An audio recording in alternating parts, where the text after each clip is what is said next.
పాలకుల నిర్లక్ష్యం ప్రజలకు శాపాలుగా మారుతున్నాయి. మన దేశంలో ఇదేమీ కొత్త కాదు. ప్రజల నుంచి డబ్బు తీసుకుని ప్రజలకు సేవలు అందించాల్సిన ప్రభుత్వం నిర్లక్ష్యంగా వ్యవహరించడంతో ప్రజల ప్రాణాలకు ముప్పు వాటిల్లుతోంది. తాజాగా మధ్యప్రదేశ్లోని ఇండోర్ నగరంలో కలుషిత నీరు తాగి వందలాది మంది ఆసుపత్రి పాలయ్యారు. కనీసం 13 మంది ప్రాణాలు కోల్పోయారు. వారిలో 6 నెలల పసికందు ఉండడం అత్యంత దారుణం. కలుషితమైన నీరు తాగి వాంతులు విరోచనాలు చేసుకుని సుమారు 200 కంటే ఎక్కువ మంది ఆసుపత్రి పాలయ్యారు. అయితే ఇక్కడ ఆశ్చర్యం కలిగించే అంశం ఏమిటంటే వరుసగా 8 సార్లు ఇండోర్ క్లీన్ సిటీ అవార్డు దక్కించుకుంది. మరి క్లీన్లీనెస్ కేవలం పై మెరుగులు చూపించేందుకేనా అన్న విమర్శలు వినిపిస్తున్నాయి. తాజాగా ఇండోర్ ఘటనకు సంబంధించి మరింత సమాచారం ఇప్పుడు చూద్దాం.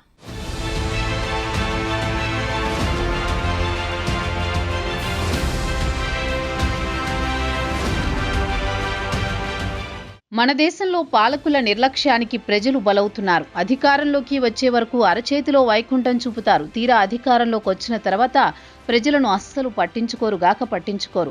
ప్రభుత్వాలు ప్రజల కనీస అవసరాలు తీర్చడం లేదు. మన దేశంలోని కొన్ని నగరాల్లో మంచినీటి పైపుల్లో మురుగునీరు చేరి ఆ నీటినే ప్రజలు తాగి ప్రాణాల మీదకు తెచ్చుకుంటున్నారు. ఇలాంటి ఘటనలు మన దేశంలో ఇప్పటికే చాలాసార్లు జరిగాయి. అదే కోవలోకి తాజాగా మధ్యప్రదేశ్లోని ఇండోర్ నగరం కూడా వచ్చి చేరింది. అయితే ఈ నగరం విశేషం ఏంటంటే ఇప్పటి వరకు దేశంలో అత్యంత పరిశుభ్రమైన నగరంగా 1 కాదు 2 కాదు 8 సార్లు అవార్డులు రివార్డులు గెలుచుకుని రికార్డు సృష్టించింది. దేశంలోని అత్యంత పరిశుభ్రమైన నగరం ఇండోర్ అని రాష్ట్ర ప్రభుత్వం గొప్పలు చెప్పుకుంది. అంతర్జాతీయంగా పేరు కూడా గడించింది. తీరా చూస్తే పేరుకు శుభ్రమైన నగరంగా అవార్డు దక్కించుకున్నా అసలు నగర ప్రజలకు కనీస స్థానిక మున్సిపాలిటీ అవసరాలు తీర్చడం లేదు. నిర్లక్ష్యం వహిస్తూ ప్రజల ప్రాణాలు తీస్తోంది.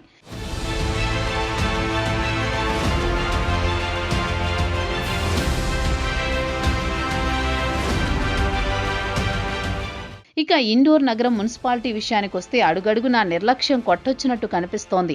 వ్యర్థాలను వేరు చేయడంలోనూ పరిశుభ్రతను పాటించడంలో ఘోరంగా విఫలమవుతోంది.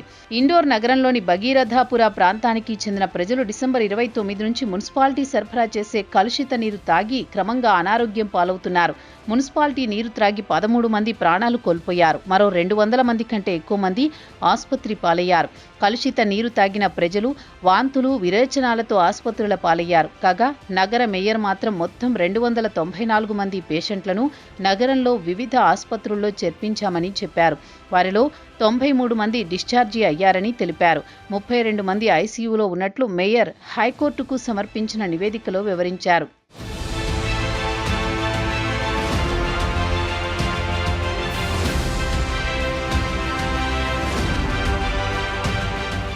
ఇక ఇండోర్ మున్సిపాలిటీ అధికారుల నిర్లక్ష్యానికి వందలాది మంది అనారోగ్యం పాలై ఆసుపత్రుల్లో చికిత్స తీసుకుంటున్నారు. పరిస్థితిని గమనించి మధ్యప్రదేశ్ హైకోర్టు కూడా జోక్యం చేసుకుంది. వెంటనే ఈ దారుణ ఘటనకు సంబంధించి నివేదిక ఇవ్వాలని ఆదేశించింది. ఇక మధ్యప్రదేశ్ ప్రభుత్వం కంటితుడుపు చర్యగా కమిషనర్తో పాటు పలువురు అధికారులకు సస్పెండ్ చేసి చేతులు దులుపుకుంది. ఘటనకు సంబంధించి విచారణకు ఆదేశించింది. ఇక ఇండోర్ మున్సిపాలిటీ సరఫరా చేసే మంచినీళ్ల పైప్లైన్ల విషయానికి వస్తే పైప్లైన్లు అక్కడక్కడా తుప్పుపట్టి కనిపించాయి. కొన్ని డ్రింకింగ్ వాటర్ నెట్వర్క్ పైప్లైన్లు అక్రమంగా నిర్మించిన టాయిలెట్ల కింద నుంచి, అలాగే పోలీస్ అవుట్పోస్టుకు సమీపంలో అక్రమంగా నిర్మించిన భవనం కింద నుంచి వెళుతున్నాయి. ఇవన్నీ చూస్తుంటే మున్సిపాలిటీ ఎంత నిర్లక్ష్యంగా వ్యవహరిస్తుందో తేలిగ్గానే ఊహించుకోవచ్చు.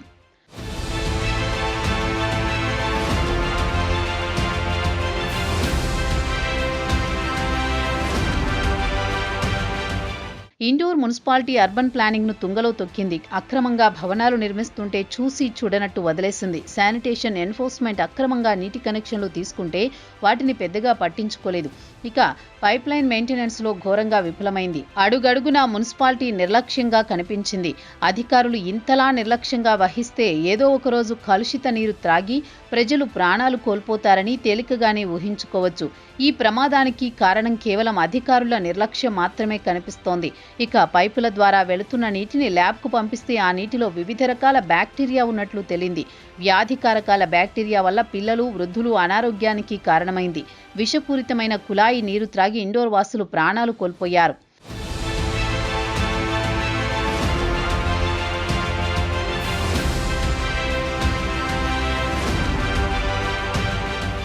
ఇక అధికారులు కూడా ప్రమాదాన్ని తక్కువగా చేసి చూపించడానికి ప్రయత్నించారు. ముందుగా 8 మంది అని, తర్వాత 10 మంది అని, అటు తర్వాత 13 మంది కలుషిత నీరు త్రాగి చనిపోయారని చెప్పారు. అయితే స్థానికులు మాత్రం మృతుల సంఖ్య ఇంకా చాలా ఎక్కువగానే ఉంటుందన్నారు.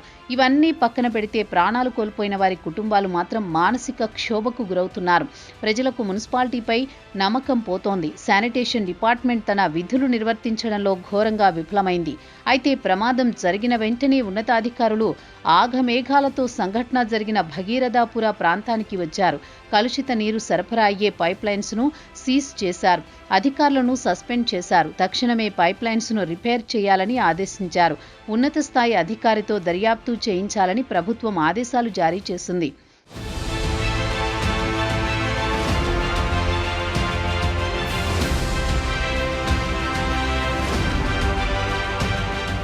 నగరంలో నీటి మొత్తాన్ని శాంపిల్స్ తీసుకుని పరీక్షలకు పంపాలని నిర్ణయించింది. భవిష్యత్తులో ఇలాంటి దుర్ఘటనలు పునరావృతం కాకుండా చర్యలు తీసుకోవాలని ప్రభుత్వం అధికారులకు ఆదేశాలు జారీ చేసింది. స్థానిక ఎమ్మెల్యే, కేబినెట్ మంత్రి ఒకరు దుర్ఘటన జరిగిన ప్రాంతంలోనే మకాం వేసి ఉన్నారు. సహాయక కార్యక్రమాలు దగ్గరుండి పర్యవేక్షిస్తున్నారు. ఈ దుర్ఘటనలో ప్రభుత్వ వైఫల్యం ఉందని వారు అంగీకరించారు. ప్రైవేటు ఆసుపత్రుల్లో చేరి చికిత్స తీసుకుంటున్న వారికి 50,000 వరకు వైద్య ఖర్చులు ఇస్తామని హామీ ఇచ్చారు. ఎక్కువగా పేదలు నీరు త్రాగి అనారోగ్యం పాలయ్యారు. వారిని ఆర్థికంగా ఆదుకుంటామని ప్రభుత్వం హామీ ఇచ్చింది. సంవత్సరాల తరబడి ప్రభుత్వ నిర్లక్ష్యానికి సామాన్యుడు బలి కావడం పట్ల స్థానికులు ప్రభుత్వంపై మండిపడుతున్నారు.